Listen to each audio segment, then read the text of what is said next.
นี่คือเป็นภาพถ่ายน้ำล้นบริเวณอำเภอตะโงเลยตอนเก้าไม่ได้ทุกข้าของธรรมชมพาไปเบิ่งพาน้ำล้นทางนี้นี่คือพาน้ำล้นอยู่บริเวณอำเภอตะโงยน้ำพุ่งมาตะโงยอย่างนี้บรรยากาศภาพบรรยากาศภาพมี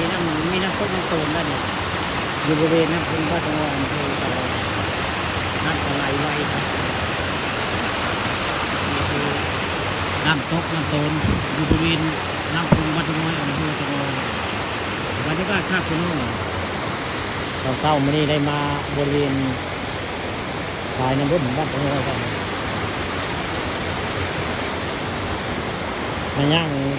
เรายังจาอยู่ในน้ำในน้ำตัวกลางน้ำพุ่งบ้านตะโงยเนี่ยทำย่างไว้กับปฏิญาณในยันพละน้ำกระแห้งตื้นแห้งน้ำเป็นอาบน้ำไหลพี่น้องน้ำไหลอยู่บริเวณกลางห้วยหรือกลางน้ำพุ่งด้วยง่ายเลยกลางห้วยกลางน้ำพุ่งบ้านตะโงยบรรยากาศคักวันนี้อากาศขยักหนาวจะได้วันนี้อากาศของข้าพเจ้าพาไปเบิ่งแก่งบ้านตะโงยอำเภอตะโงยบรรยากาศคักนะพอเดือน4 เดือน 5ก็มาน้ำสงกรานต์กับพืชที่คักพี่น้องนั่นปลาไหลแห้งนะด้านหน้าก็จะเป็นสะพานว่าตะโงยนะ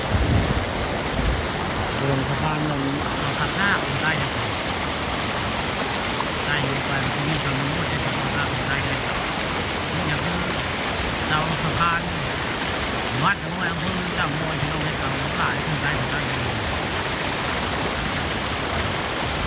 ของเธอนี่ก็เป็นภายน้ำล้นนะเก่งวัดตะโงยแหละของเธอภาพมาถ่ายภาพบรรยากาศย่างก็ย่างจาอยู่ในกลางน้ำพุงวัดตะโงยแหละบรรยากาศขับมื้อนี้มาวันพุธพี่น้องมื้อนี้มาตลาดนัดวันพุธเลยมาภาพน้ำตกน้ำตูนอยู่บริเวณน้ำพุงวัดตะโงยอำเภอตะโงยบรรยากาศขับแล้วก็เห็นตะเวนได้เทิงเลยเดี๋ยวไปเทิงก็เห็นตะเวนสวยงามเลย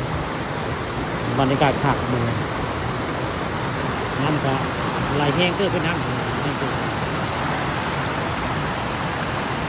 กับสายทักสายทำกัน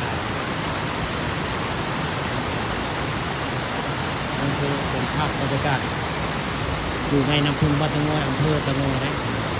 น้ำได้หมดนี่น้ำเต็มไปเลยคันป้านคน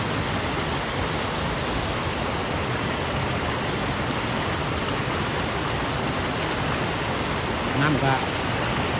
เวลามันต้องจะต้องขับเวลาไปทำว่าได้ท่านี่ก็ย่างแห้งว่าได้ยัดพลาดคุณต้องยัดพลาด